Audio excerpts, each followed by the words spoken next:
Boa noite, senhores. O assunto do vídeo agora será esclerose lateral amiotrófica.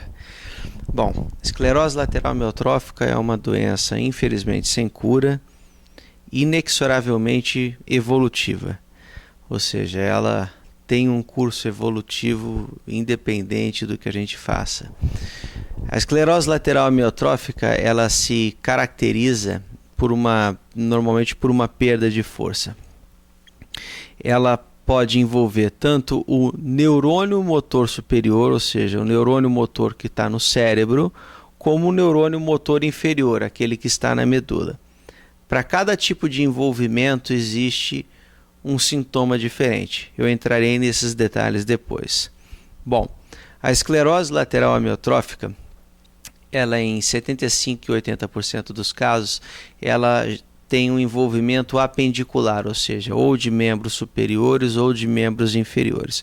Quando ela começa nas pernas, nos membros inferiores, o paciente ele começa a sentir uma fraqueza nas pernas, ele tropeça, o pé dele pode ficar caído, ele vai subir a escada, ele bate a ponta do pé, ele começa a arrastar mais o pé ao caminhar, ele perde o chinelo quando o chinelo não é uma sandália que tem nada preso atrás.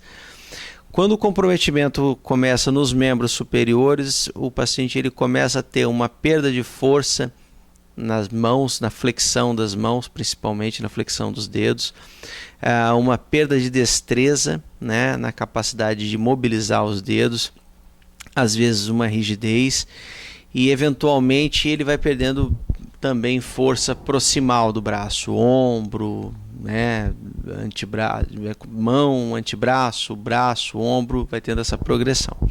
Bom, isso é em 75% a 80% dos casos. Em 20% dos casos, aproximadamente, você tem a ela bulbar.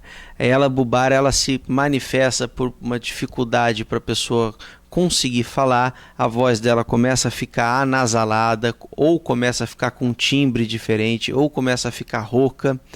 Esse paciente, às vezes, ele tem dificuldade para deglutir, ele desenvolve, né, uma disfagia, principalmente para líquidos, ele começa a engasgar. Então, a ela bulbar, apesar de ser menos frequente, ela é importante de ser identificada porque muitas vezes ela começa de forma bulbar e depois ela vai se tornando generalizada. Bom, esses são os principais sintomas, né, do paciente que tem ela.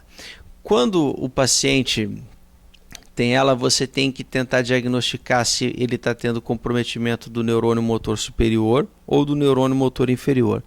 Sintomas do neurônio motor superior são perda de força, espasticidade, ou seja, o membro fica meio endurecido, espástico, os reflexos, igual aquele reflexo que você bate no joelho, a perna levanta, ficam vivos ou exaltados, sinal de Babinski positivo, quando está comprometendo, né, as vias que descem para as pernas, sinal de Tromner quando é na mão. Isso basicamente quando o neurônio motor superior está comprometido. O neurônio motor inferior está comprometido, o paciente ele apresenta atrofia, uma atrofia um pouco mais significativa que quando é o envolvimento do neurônio motor superior, flacidez, perda de reflexos, fasciculações, né, e espasmos. E a alteração de ambas podem gerar câimbras. Uma das características muito comuns da esclerose lateral amiotrófica, quando ela está envolvendo os neurônios motores inferiores do bulbo, é a fasciculação de língua, né? A pessoa bota a língua para fora e a língua ela tem um movimento que é típico, é uma fasciculação, é muito intenso. Quando a pessoa bota uma língua para fora, a língua tem movimentos normais, mas a fasciculação de língua realmente ela chama atenção. Os movimentos são muito mais intensos. Bom, esses são basicamente os principais sintomas da esclerose lateral amiotrófica. No próximo vídeo nós iremos falar a respeito do diagnóstico. Tenham uma boa noite, foi um prazer falar com os senhores.